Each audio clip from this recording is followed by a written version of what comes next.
that bastard here. Have I got a product for you? I bet you've probably never even heard of this sort of product before, don't know the story, and quite possibly you've never had it. I know exactly what it is, I love them, I can't wait to use them. I'm going to get some cake batter mix, and I got one of those stupid little machines you see on the internet and big box outlets. I got ones that make little 2-inch donuts, 2-inch wide donuts.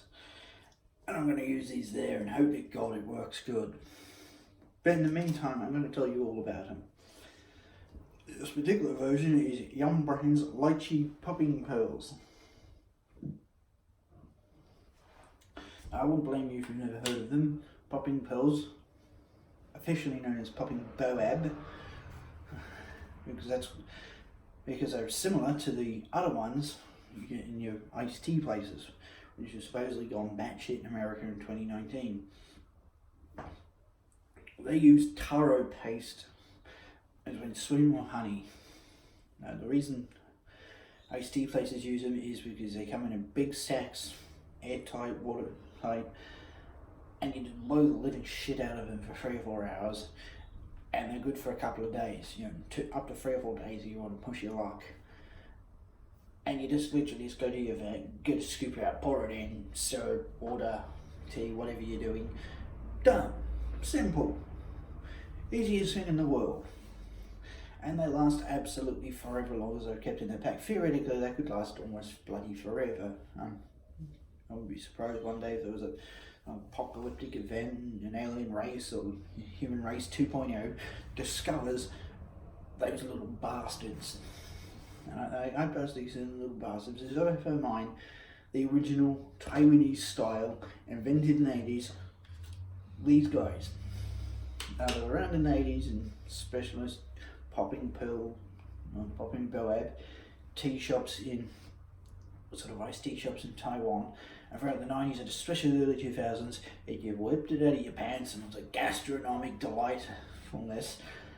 I loved it. You absolutely wet your pants to this stuff. It was bleeding edge. I mean, it involves real science making these things and how they work and what they are. It is real science. I'm sure there's someone on YouTube with an actual PhD, not me, just a know-it-all, who will explain it to you. But there's real science involved in making these little critters. I'll bring one up for you. Oops, it's like 4 of them connected. There we go, look at that. Look at that squishy little bugger. Delightful. It is to me, at least. Well, it is. Not least as I especially love lychees. Oh, gorgeous things. Eating them fresh actually is a bit of a pain because they're really, you get like a little kilo box tray or something, and they're all good. There's 2 or 3 that are absolutely rancid, and then there's one that is just so sweet and so flavours, and you think, Jesus Christ, why aren't all of them like that? That's a lychee. So it can be actually quite disappointing eating them fresh. If you get that perfect lychee in your kilo little plastic cup or whatever, or tray, it's God, talk about a blow to the guts. I should know. I am your choice of glutton, surely. That's what the little guys look like up close. That almost like caviar, fruit-flavored caviar almost.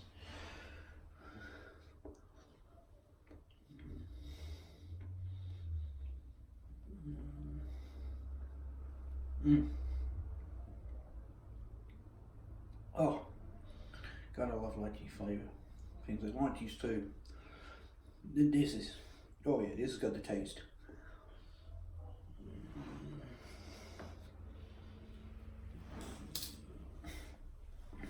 Oh yeah, it's got the taste. Oh my God, that is so good. Bloody magnificent. Unfortunately, this particular brand and in this particular batch, because let's put the lid back on. I'll explain in a second why. That's critical. They're exceptionally, I mean, savagely so. I mean, I swear to God, each little ball is like probably 40-50% sugar syrup or something like that, and the rest maybe lychee juice, which itself would be extremely sweet. So they are sadistically sweet if you're sensitive to sugar and sweetness, or just willfully decided I'm not eating sugar. A couple of these, it'd knock your fucking rock off. Knock you off your fucking rock. That's actually the phrase I want. So be careful, but they are absolutely bloody delicious.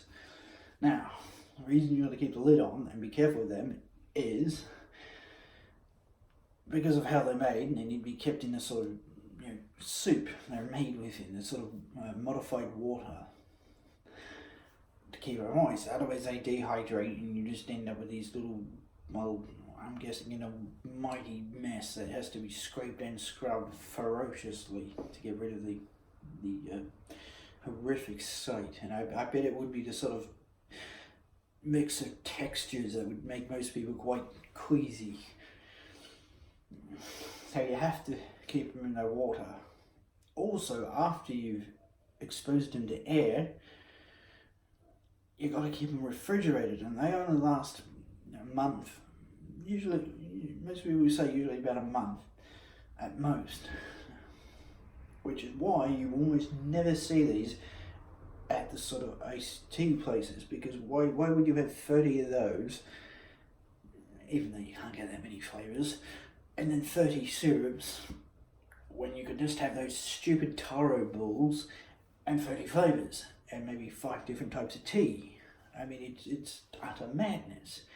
And they're so perishable, and they've got to be looked after in such a delicate manner. And I bet they don't like being abused either in transit. Extreme temperatures, kept in a warehouse that stinks of, well, whatever, take your pick really. And being kept in as bright sunlight and so on and so forth. They need to be coddled quite a bit. Arguably too much for most people in the food industry to even bother. Another thing too is, yes, you can make your own kits. They'd be extremely cool. Pretty much literally any liquid you could use. You could make a gazpacho out of these guys, some tomato juice, some basil, some oil, maybe some, I don't know, why not? You could literally do that. Why the hell not? If you've got enough base ingredient, or you've found a recipe to create that sort of special sort of water, so you can make a big batch of them yourself. Best advice I can give you though is, if you look these up, you'll find like specialist tea shops online and places like that. So, we'll say a little sample, like, make no jazzle, it's like, cool, aren't they? You're a great gift for everyone. And they've got prices that will make your eyes bleed and you scream hysterically. Rightfully so. It's daylight fucking robbery. It's most blatant. So do what I've done. Go to a commercial supplier that sells you like 4-pound tubs, 12, maybe even up to 12-litre buckets. Why not? And get what they would call a sampler kit. And usually it has either a fixed range of flavours, or you can pick your flavours, and they'll literally send you stuff like these little tubs like this, little 100, 200 gram tubs, so you can sample the product and decide what you want to order in bulk quantity, because they are infinitely cheaper. A place like that, you might get 4-6 flavours, might be 20 Aussie, $20 US. Most of the suppliers come from America, unfortunately. The commercial suppliers in America, unfortunately. And which is kind of weird, because most of them are manufactured nowadays in India, and if you're really lucky, Taiwan or China. And yes, I do separate the two. They are different. Argue amongst yourself in the commentary if you really need to disagree.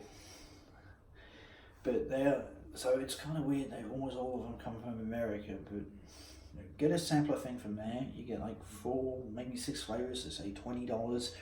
Or you can go to the fancy tea place, get 4 of them in these original jars in a fancy box that costs like $1 to buy. I hate someone to actually mess around and actually make it a box and then stuff the little masonite jars in there. It costs them like $2 or $3 for all that, and get fucked $40 or $50. Your choice, your money. Your crappy Mother's Day gift too. So it's your choice. But me, absolutely love these guys, and I cannot wait to cook with them. Fat bastard out of here.